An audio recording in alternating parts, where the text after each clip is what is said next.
Okay, now it's time for the reason you're here. Kathy has been engaged since, what did you tell us? Yeah, the past year or so, working this. She has an interesting story to tell and has some really good ideas. So please welcome her. Good afternoon. Thank you all so much for being here. Again, my name is Kathy Hoffman, and I'm a Democratic candidate for Superintendent of Public Instruction. And that's what Mary was just referring to, was my journey into politics began a little over a year ago. And for me, the tipping point was watching the confirmation hearing of Betsy DeVos. Now, in case you missed it, it was horrifying. Betsy DeVos was confirmed to be our Secretary of Education, despite the fact that she has never worked in a school and could not answer even the most basic question about education policy. And for me, that was the tipping point. Within a few weeks, I had filed to run for office, and I am proud to be one of many women running for statewide office in Arizona and a clean elections candidate. I personally have dedicated my entire professional career to working in the public schools. My professional career started here in Tucson, actually nearby here in Tucson. I started as a preschool teacher in Tucson, and then while I was teaching in the preschool is when I first encountered the field of speech therapy and got a first-hand look at special education services for our students there. And that led me to attend the University of Arizona for my master's degree to become a speech therapist. Bear down, anyone? Sometimes there's, some Wildcat fans in the crowd. Anyway, so after I became a speech therapist, I worked in the Vail School District for 3 years, and then spent the last 2 years in Phoenix working for the Peoria Unified School District. And as a speech therapist, I have a very unique role in our public schools, and not everyone is actually aware of what the speech therapists do in a public school. So I want to share with you just for a moment that at the school I was working at, I worked with around 50 students, all the way from kindergarten through 8th grade, and many of the students I worked with had a developmental disability such as autism or Down syndrome, but some of my students were gifted. Some had trouble saying their R's or their S's, some stuttered. So I truly, within the school setting, worked with students not just of all grade levels, but all ability levels and all learning styles as well. And as a speech therapist, it was my priority to be in constant communication with parents, teachers, and administrators to make sure that all of our students' needs were met within the school setting. And it was my privilege to see that how important it is for our families that the students I work with truly rely on our public schools for the services, including free and reduced lunches, transportation services, tutoring services. That's where many of my students have the first opportunity to learn about music or art, science, technology, although we know that we've seen many cuts in those areas over the past decade. That's why it's so critically important for our students to have access to these programs in our public schools. And so what I know and I say is Arizona's future starts in our schools, and this is why we must be investing in our public schools, making sure that all of our school staff have competitive pay to make sure that we have highly trained and qualified teachers in our schools, and finally that our schools are inclusive for all students. And so I want to share with you today a couple stories and a couple different things about my experiences working in the schools and the things that I saw happening firsthand. And these are the types of issues that I will be addressing when I am elected superintendent. One of my students I'll refer to as Isabella. And Isabella is in the 8th grade, and she has Down syndrome. And at our school, we have what's called the Life Skills Classroom for our students like Isabella. And when they go to the Life Skills Classroom, they have the opportunity to learn cooking skills, They have a little twin-size bed in there, and they can learn how to make the bed. They have different activities in there for learning how to use money. So the life skills room is just that. We're teaching them the life skills that our students need to be successful out in the community. And my favorite part of our life skills program is that every Friday, the students deliver coffee to the teachers. So you can imagine why this is my favorite part of the life skills program. So every week, the teachers put in their drink orders, and they don't just do regular coffee. They have tea, and they have different flavorings they use.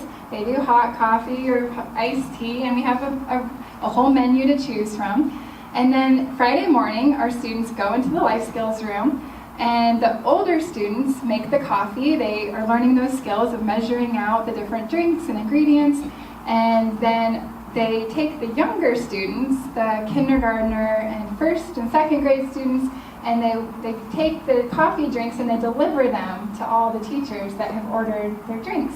And so they're learning that skill of navigating the school campus and having that peer mentorship while they're walking around. Then when they get to the classroom, they're practicing that very important skill of saying, "Good morning, how are you?" That's $2. Very important. And then they're receiving the money. They're practicing that skill of making the change. And this is an amazing program. It truly exemplifies the types of programs that our public schools offer to make sure that all of our students' needs are met in our public schools. However, what has been devastating for me over the past several months since I learned this is that next year our school will not have a life skills classroom.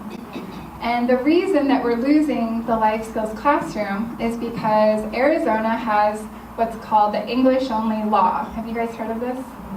Some yeses, some no's. So with the English only law, there's a couple different parts of this policy. One is that teachers are not allowed to speak in any other language, which can be an issue at times. If a teacher wants to just say, oh, the word for boy is niño, that is illegal. That is not allowed in Arizona schools. But the issue that's facing us here at my school with the life skills room is that when a school reaches a certain number of English language learning students in a school, the school is then required to create a separate classroom for them. Well, you can imagine our school does not have any extra classrooms lying around, and we don't have the funds to create a separate classroom. So they have to take away a classroom from another program to then segregate our English learning students, the kids who are not proficient in English, so that they are then not in a classroom with the native speaking English students. Do you think this works? No. We know this does not work for a few reasons. One, Arizona is the last and only state in the country to have such a policy. A few other states tried it, it failed. Arizona also has the lowest high school graduation rate of English learning students in the country. Any guesses what the high school graduation rate is for these students? 18% in Arizona, lowest in the country at 18%. And we are a border state. We should be treating their bilingualism as a professional asset rather than a deficit or something that we need to get rid of. And one of the many issues that I am speaking out against, and will continue to do so, that we must repeal the English-only law because it is truly holding back a large population, a large percentage of Arizona students. And those are our neighbors, those are our community members, and we want to make sure that our community is strong by making sure that every child has the opportunity to graduate high school at a minimum. Another issue I've been talking about a lot, I did share this with the group earlier, and this is another issue that's close to my heart because I truly believe that it's important to all of us here as people who are family-centric people. And many people don't realize that in Arizona, our teachers do not have paid maternity or paternity leave. Did you guys know that? Yes. Yeah. So none of our teachers have paid maternity or paternity leave, and this is a serious issue. So the teachers are protected under FMLA to have 12 weeks off from work where their job is safe. However, during that time, they are not receiving any income. I think we all know how much it costs to have a baby in this day of rising healthcare costs, as well as the teacher then is required to use all of their paid time off days that they've accrued. And so let's say a teacher has saved up 5 or 10 days off. She has to use all those days off. So when she returns to work, she no longer has any sick days left to use with a new baby at home. And then another issue is one of my coworkers, just for example, she is a 3rd grade teacher, and it was her first year working with my school district. She's not a new teacher, but it was her first year working in Peoria, and because it was her first year with the district, she did not qualify for FMLA. So the district approved her for 8 weeks off of protected time off, not paid. And because she had a C-section, her doctor did not approve her to come back to work until after the 8 weeks. Well, because she went over her approved time off, when she returned to school, the district made her re-sign a contract for a lower annual salary because she had reduced the number of days that she would be working in that school year. There are many policies like this that I just believe no one's aware of or we're not talking about, and these are the types of issues that I am seeing firsthand that I am speaking out against, and I will continue to fight for these types of issues when I am elected superintendent. I'll finish here by reiterating that Arizona's future starts in our schools, and we must be investing in our schools to make sure every child has the resources that they need to be successful. We need to make sure all of our teachers have competitive pay, including the appropriate health care, including maternity and paternity leave. And finally, I am fighting for the inclusion of every child to make sure that no matter their background, no matter their zip code, every child in Arizona has access and ability to attend a high-quality public school in their neighborhood. Thank you so much for your time.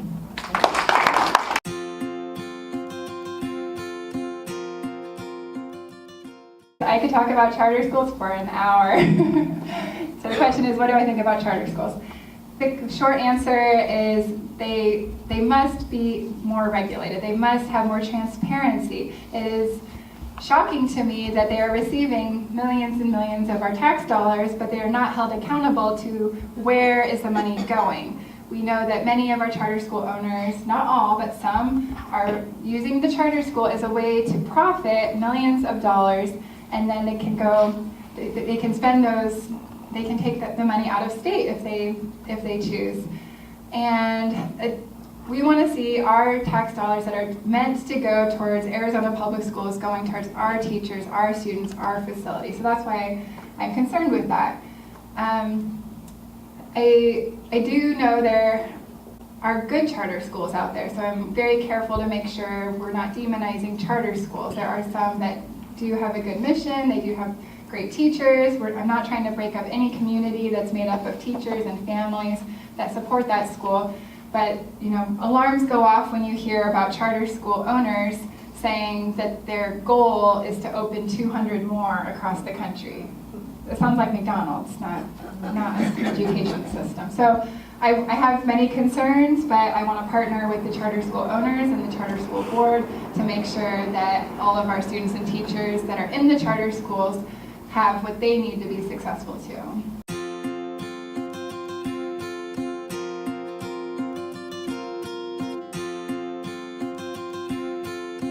I would have some influence over charter school regulation because I would have a seat as part of the charter school board, as well as part of the role of superintendent is to work with the legislature and to lobby the legislature and the governor on what issues are important to the Department of Education. So at the end of the day, it's still the legislature and the governor that sign those laws into place, but I would have a role in influencing them. I would also use my role as superintendent to educate the public and make those issues very transparent to the public so that then they can go pressure their representatives as they see fit.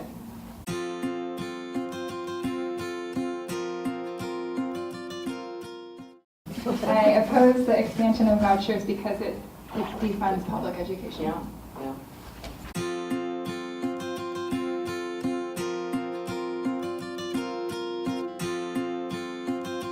And yeah, I have had a lot of independents and Republicans, but I wouldn't say it's because of that issue. The Republican, I haven't had, since the evolution standard issue where she wants to take the word evolution out of our science standards, that didn't bring a wave of independents or Republicans to my side.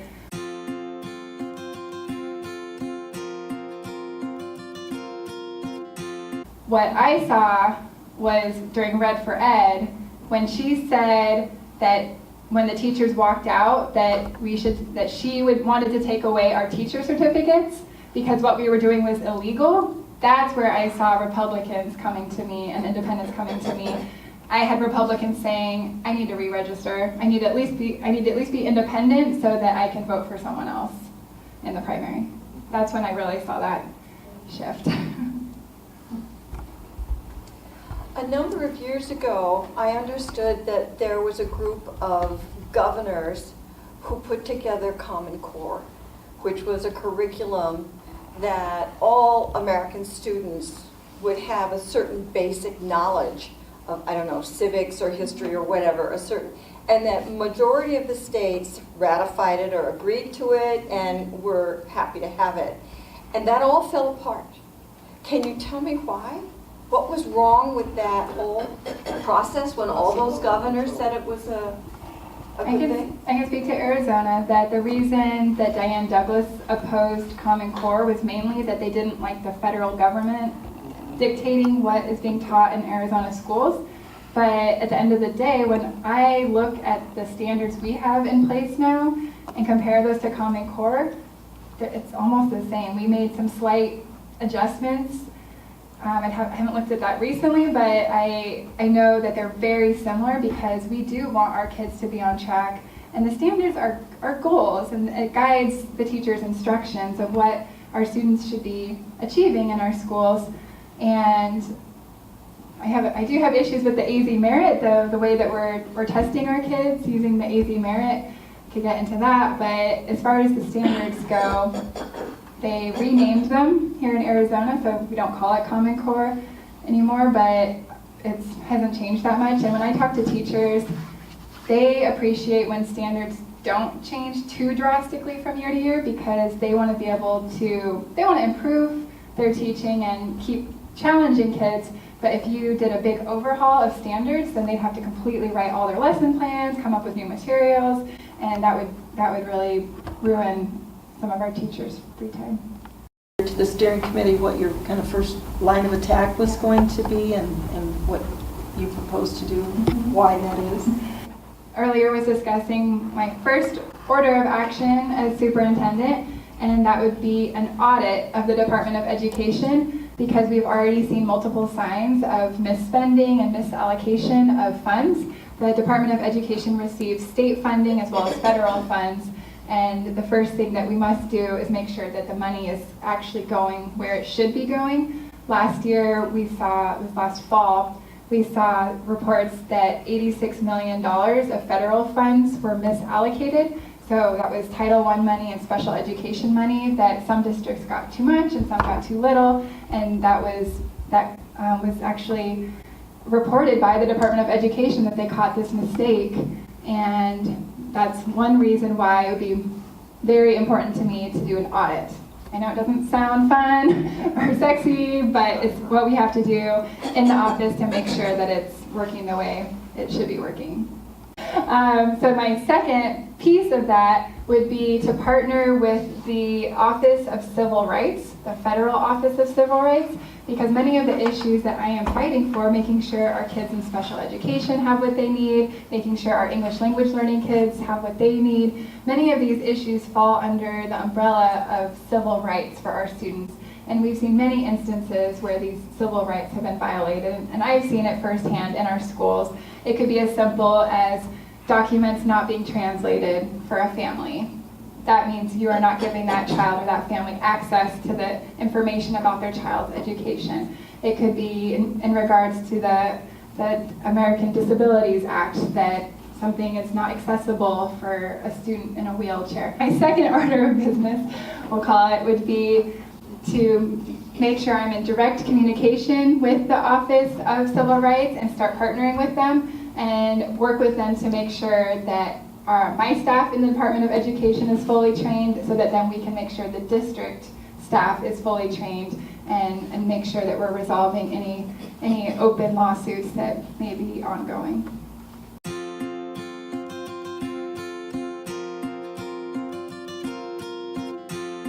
Well, we don't have all the documentation on that yet, but I'll just say here that there have been other red flags to me that money in the Department of Education is not going where it should be going. So I'll just leave it at that for this public statement. But we are researching that further to see if all the money coming from state funding is being properly allocated within the Department of Education.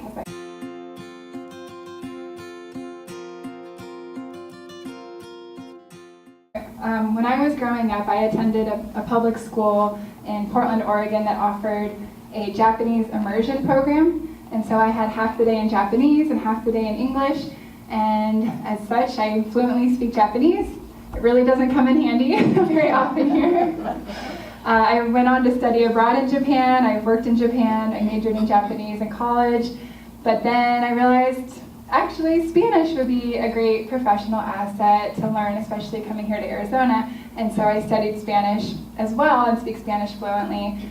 And I do think that's really important in my campaign and as superintendent, to be able to speak Spanish and be able to reach those voters, those families, make sure their issues and concerns are heard. And that's why I've been so passionate about fighting for our students who are English language learning students, and making sure that that also there's bilingual immersion types of programs available for other students that are like me. We're growing up in an English-only home and then have that opportunity at school to study a foreign language at a young age.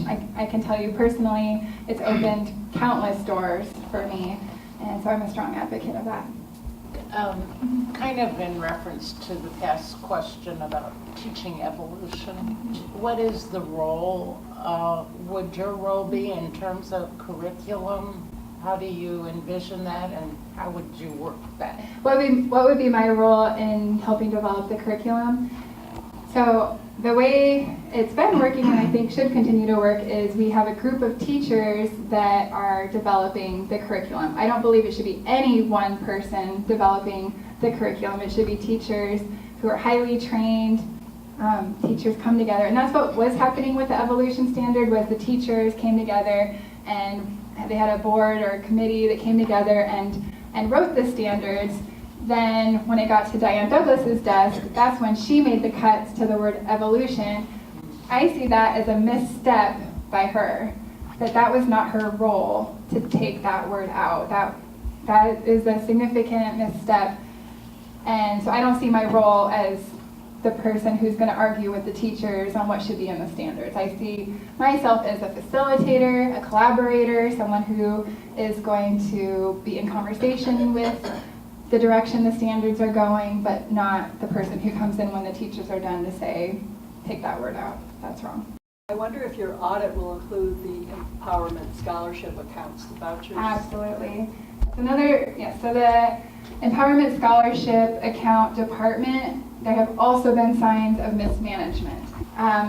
So last spring, when Save Our Schools was collecting signatures and vouchers were a very hot issue, one of the newspapers, I believe it was the Arizona Republic, I'm not positive, but one of the newspapers did a public records request and then published that information, and they wanted to know which schools were receiving vouchers and how many students were receiving the vouchers. And so they published this document that came straight from the Department of Education, and it was very confusing and disorganized. Let's say there was a school called St. Mary's Academy, a private school receiving voucher money. Well, up here you might have a school that says St. Mary's receiving 2 vouchers. Then down here there's another school that says St. M, they're receiving a voucher. And then down here it's like SMA, they're receiving and so but it was like not clear, like, well, is this the same St. Mary's or is this a different St. Mary's? And And that happened in numerous places where there are different abbreviations, and that's just one example of how that department needs to be examined more closely too. You do one more question? Does the superintendent have any power over whether teachers are certified or not? And especially in charter schools or private schools? So the Department of Education manages the certification of teachers, but as we saw last legislative session, they changed, the legislators changed several of the certification laws, one of which was saying that you no longer needed a teaching degree to become a teacher. Another one they changed that got a little less attention was they passed a law saying that any teacher, any certified teacher could provide special education services, which is very concerning when you want people in special education to have that specialized training before working with those kids. So we saw that the legislature, it was dictating some of the certification policies, and so unfortunately as superintendent it would be my role to enforce those and implement those. And I don't see my role as superintendent to bypass the legislative process.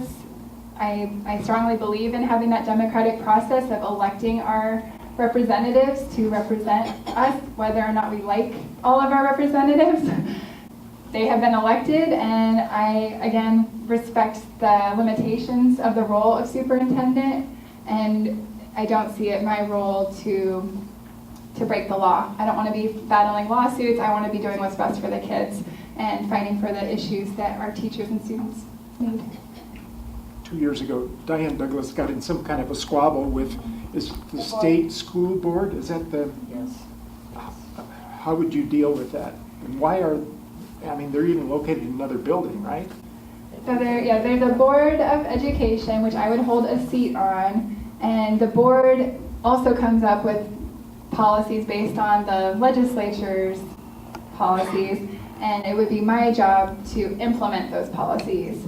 I have no interest in squabbling with the Board of Education. I see my role, again, as working with them collaboratively to find solutions to do what's best for our students.